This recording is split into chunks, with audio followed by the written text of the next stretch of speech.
welcome to another episode of Fenton Unscripted. I'm here today with a fun conversation with our maintenance tech. Would you like to tell us a little bit about yourself? Yeah, hi, my name is Saul. I'm a senior tech. I've been working for Fenton. It's going to be 6 years. And yeah, I'm pretty excited. Awesome. And so walk us through what a typical day as a maintenance tech looks like. A typical day for me would be come in, check the board, status report on MRI, walk around the property, pick up trash, make sure there's no hazards, no falling branches, trees, trip hazards. So that's pretty much a typical day, just making sure everything's all right before the residents come out and enjoy their sunny days out here. And so that's around the property, right? Yes. That's like things when you get here, you kind of do a pulse check on everything. Yes. Walk us through kind of what maybe work orders look like or how the team dynamic is with all the different maintenance roles we have on site. Well, the good thing about us in this property is that we're all well-rounded. We could all pick up where the other guy left off. For example, I just was doing a water heater and I started doing other different things. So we're all well-rounded on to do everything else. Most typical work orders are light bulbs, some clog sinks, clog stuff like that. But yeah, that's pretty much how it all goes around here. And so when you came into Fenton, did you come in as a tech, or did you come in a different role and kind of work your way through the ranks and become the senior tech that you are Yeah, today? I kind of started green. It was a really interesting. I came from a screen printing background. I didn't know nothing.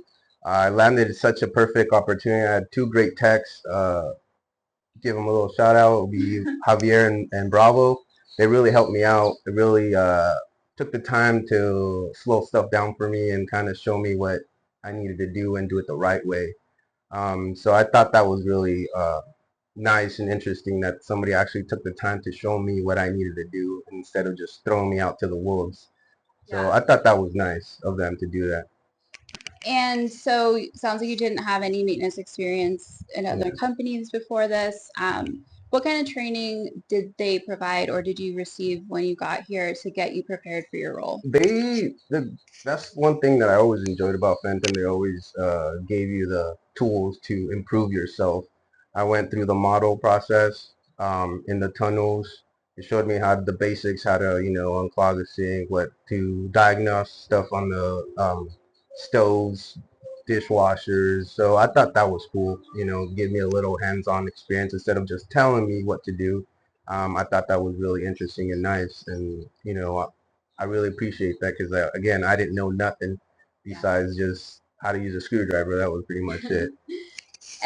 If you've been following the podcast, you may have seen an earlier episode of the model training program. We did an interview with Benny, another maintenance guy down there, and we did get to see all of the build out of that space and how it's fitted to be a real life version of what you're going to see on site. Can you tell us just a little bit about your experience in the model training program, what that looked like?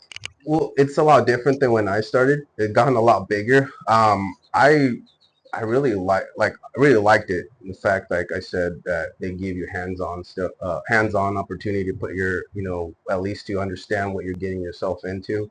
I really like the appliances. That's mostly what we kind of deal here is more washing machines, dishwashers that go out. So I really appreciate that I get the hands-on opportunity to put my hands on the dishwashers and the washing machines and stuff like that, stoves. It's a really cool idea to have real life versions of everything so that it's practical and not just learning about things from a computer screen or whatnot.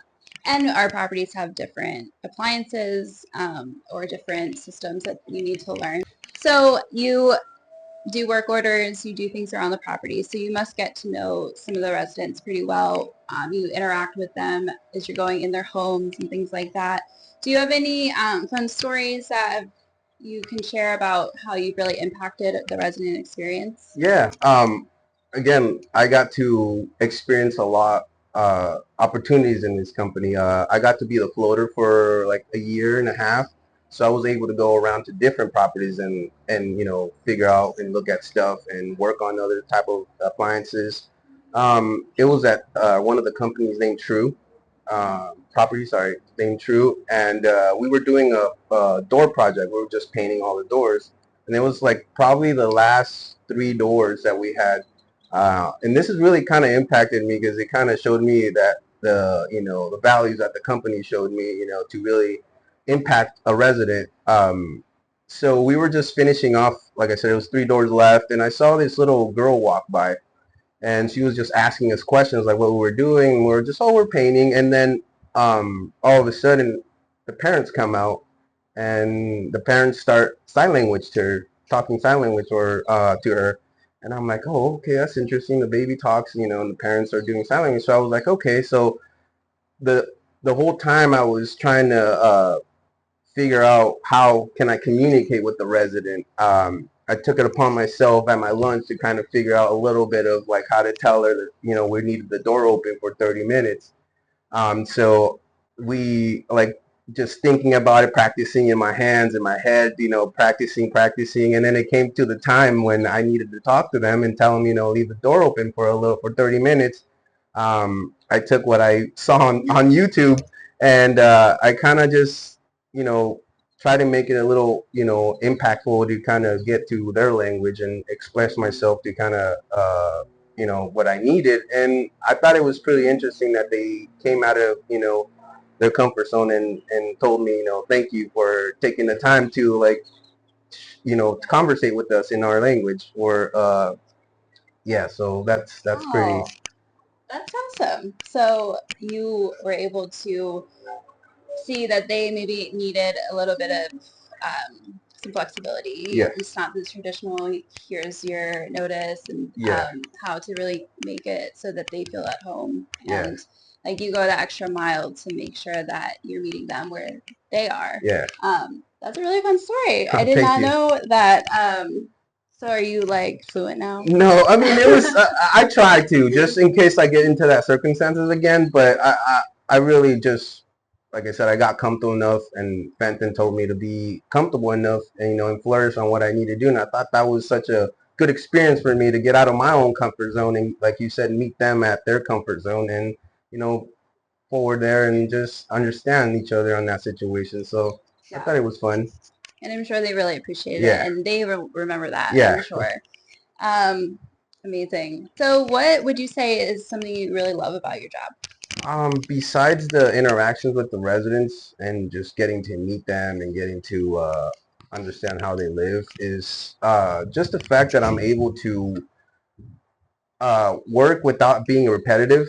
I love different stuff, but at the same time, it's the same appliances, but it's always a different problem. So I think that's really interesting, and I like the fact that it tests my mind and how to work on a situation and have conversations with the resident, explain them knowledgeable of what I'm doing, and have them feel comfortable with me being in their home.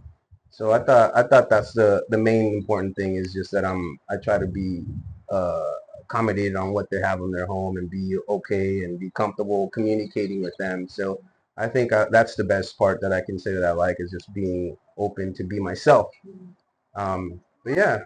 I'm sure they love to see you come in to come Yeah. fix their problems. Sounds like every day is a little different, so Yes. that's nice. It keeps things fresh. So what would you say to someone who is considering a role here at Fenton in the maintenance program, whether it's a custodian or all the way up to manager? What kind of advice would you give? I think the best thing that I could say is just try to be yourself, not to be something else you're not. I like I said, that Fenton gives me opportunity to flourish in different things and just be comfortable, being uncomfortable in some situations. And I think that's the best advice. Just kind of feel it out and be yourself in that situation. I think residents really respect you being yourself and, not something that you're not. So that's the best advice I could give a new person. Just be yourself. I think it'll take you a long ways in that situation. Agree with that, 100%. Yeah. Awesome. Well, thank you so much No for worries. My joining us pleasure. today. Got to hear lots of fun insights on maintenance, a big part of our business and the backbone to our residential team. So Yeah. appreciate all that you do No as worries. well. Thank you. And thank you for joining another episode of Fenton Unscripted.